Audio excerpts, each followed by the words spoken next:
Welcome, everyone, to Friday Night Young at Heart, featuring nursery rhymes, stories, songs, poems, Mother Goose, Aesop's fables, Lewis Carroll, limericks, larks, mythology, folklore, stories of the great operas, and such.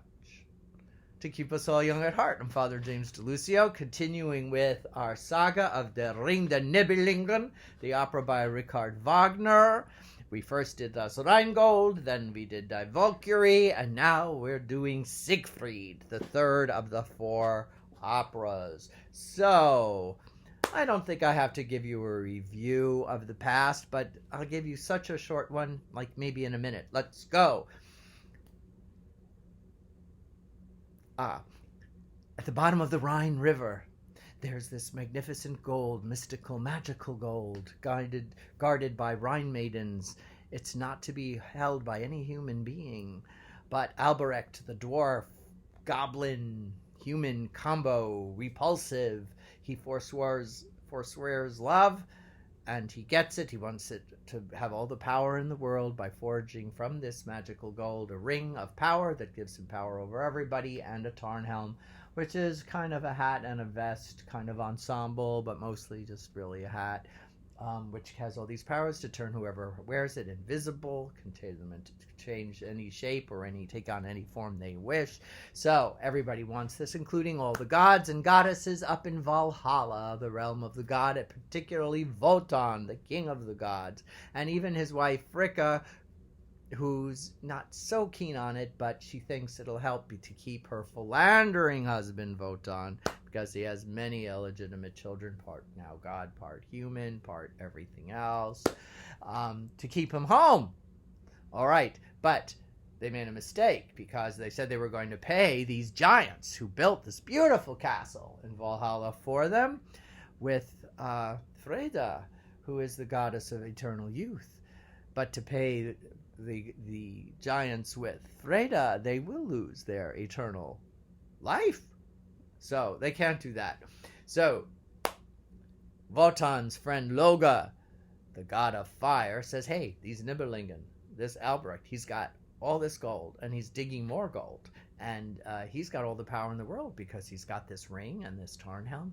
Why don't you offer to pay these giants with the gold? So which they do, but there's a curse on the gold ring, and the gold ring it will bring tragedy on whoever wields it.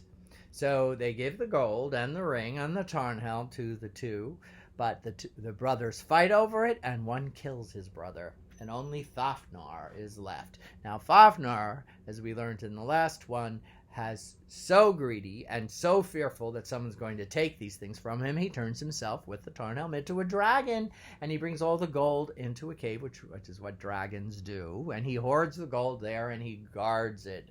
Nobody, of course, can go near it, doesn't want to, you know, dragons. So we're stuck with that happening. Meanwhile, though, Wotan keeps plotting, and he had an affair with a special woman called the Wolfhangs, and she has twins, Sigmund and Sieglinde, but tragedy befalls them, that when the children are, someone comes, abducts the daughter, the two children are separated, their mother is killed, Wotan evidently wasn't around to protect them, and they were separated at birth. In Die Valkyrie, they meet as adults. They fall right in love, not realizing, they don't originally realize that they're the brother and sister from their childhood, but they fall in love, and then they find out who they are, and they don't care. So they have this lustful love for one another. And Sieglinde, who's married to the hunting, but miserable, terrible marriage. They leave together with the magic sword that Wotan had made, that was implanted in an oak tree that's in the middle of Sieglinde's hut. Now, Wotan wants Sigmund to be the one to fight the dragon, get the gold back for him. But this incestuous thing really bothers his wife Fricka, who is the goddess of marriage. and morality. So she says, you can't allow this. This can't go on. This has got to stop. But he's still figuring, and he has his daughter, Brunhilde, who's one of the Valkyries. He had an affair with the mother goddess, the earth goddess, Erda, and she gave birth to 9 strong, healthy girls, who grew up to be the Valkyrie, who are women warriors, and they guard Valhalla, and they bring the souls of all the bravest, strongest warriors who die. They bring them to give them glory with the gods in Valhalla. Brunhilde is the youngest of them, and, well, I guess the last to be born. And that is the youngest, isn't it? Wotan's favorite. He has a special place in his heart for her. And so he sends, despite Fricka, he sent her originally to protect Sigmund so that he would win and then go kill the dragon, Fafnir. But he finally consents that Fricka's right. When he tells this to Brunhilde, she says, Father, I know your heart. You don't want me to do this. So she saves Sigmund, but he's really angry because it can happen. And he lets Hunding, the jealous husband of Sieglinde, kill Sigmund. But then he kills Hunding out of revenge. But he has to punish Brunhilde, so he punished her by making her fall asleep, taking away all her goddess being. She's now just a mortal woman. And he surrounds her sleeping on this mountain with the great fire that he gets from Loga. And he's doing this, why?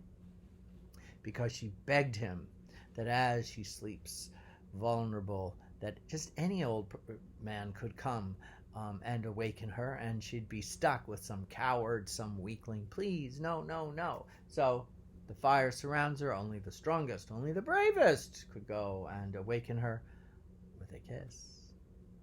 So that's where we left off in Die Valkyrie. And now I'm going to tell you about Siegfried. So it turns out Siegfried is the son that Sieglinde conceived with her lustful, forbidden love with her brother Sigmund. And Brunhilde took care of her, but somehow or another, when it was time for her to give birth, Brunhilde's not around, and this Nibelungen named Mima, which is Alberic's brother, he comes along, and he takes the baby, and as she's dying, she's take the baby, and then the sword that Sigmund used to try and kill Hunting, Wotan allowed to be smashed into pieces, but she kept the pieces. And she says, here, this magic sword, if someone can forge it back together, it will be of great advantage. So he takes the shards of Nothung, the sword, and the baby, and he brings them up. He can't get that sword to come back. Meanwhile, he raises this kid, sort of a kid in the wild. He's a wild man, this Siegfried, and he spends most of his time out. He's friends with bears and all the animals. But he comes, of course, from after he's hunting for food for him and Mima. But he can't stand Mima. Mima has terrible table manners, and he's pretty gross, and he's very kind of selfish. And he keeps telling him that he's going to make this sword for him, but he can never do it. And then he makes swords for him to go hunting and fighting and such, but Siegfried always breaks them because he's so powerful. Siegfried doesn't really know why he keeps coming back, but he ultimately does because he wants to know his story. And then finally Mima tells him that his mother was on her deathbed giving labor. He decided to take them. And why aren't you more grateful that I took you in? Siegfried goes off in kind of disgust, but now he knows that he's heritage of a half human, half goddess. And meanwhile, Wotan comes, the head of the gods, disguised as a wanderer, wearing a pointed hat and a long blue cloak, just sort of like wizards, as you know them in other stories. And he uses his staff is actually his spear, and he tells Mima, which is part of his manipulation stuff, he says, listen, that sword can be wielded back by anyone who doesn't know fear. Well, who doesn't know fear? Who's a diamond in the rough? Who plays with bears? None other than Siegfried.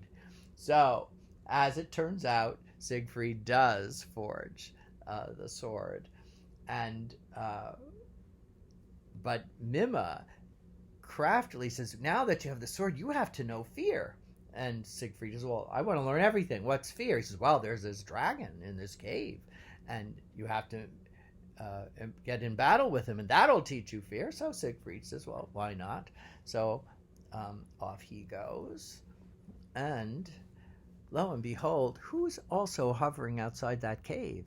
But Albrecht. He still wants to get that ring, right? But he's sort of staying off in the side, and there's other little things, but we won't go into it. So ultimately, Siegfried goes to fight the dragon, and Mima, crafty little thing, demon, goblin, part human, whatever he is, he says after Siegfried, he has this little soliloquy. After Siegfried kills the dragon, he's going to toast Siegfried and his great accomplishment with a poisoned drink. So, at any rate, hold these crafty Nibelungen. Siegfried does kill Fafnir, as the dragon, and but he does get a bit of he gets a little wounded. He gets some blood, killing the dragon, and he licks her finger, and by drinking the blood of the dragon, he has extra powers in that he can understand the animals and the birds, and a bird sings to him, warning him that his stepfather there, his foster father, is going to try and kill him. So, what does Siegfried do, of course? Well, he's bold. He knows no fear. He just kills him, And so, then he hears from the bird that there's a beautiful maiden up in the mountains, up on a special mountain covered with fire, but he needs to go and seek her. So, up for adventure, Siegfried goes. Now, the penultimate scene, we see Wotan hanging out again at the foot of this mountain, and he calls forth Erda, the Mother Earth, the Earth Goddess, with whom he had the Nibelungen. No, not the Nibelungen, with whom he had the Valkyries. Oh dear, yes, all those 9 girls. And he actually confesses to her that he's now given up the idea of having the Ring of Power. It's time for the gods to diminish. But he puts all his hope in Siegfried and his daughter Brunhilde, because he already has the sense that it's Siegfried is the one who's going to get through the fire, awaken the maiden. He says, and they will start a whole new world together. So Siegfried comes along. He sees this great challenge, comes through the fire. Brunhilde is still in all her warrior outfit, so at first he thinks it's a man there. But he's fascinated because they're not dead, but they're not alive either. So he takes off her helmet and the outer layers of the helmet, and she's a beautiful maiden. And now, for the first time, Sigmund knows fear. That whole thing with the sexes. But despite his fear, he's so drawn to her, and he offers her a kiss, and she awakens. And they have all these great kind of love duets and everything, operas, because she knows he's a champion, and he came through the fire for her. So they pledge their love, and that's the end of Siegfried. And now you're going to have to see what happens in the very last opera, called Götterdämmerung, which is the fall of the gods, the apocalypse of the gods, the death of the gods.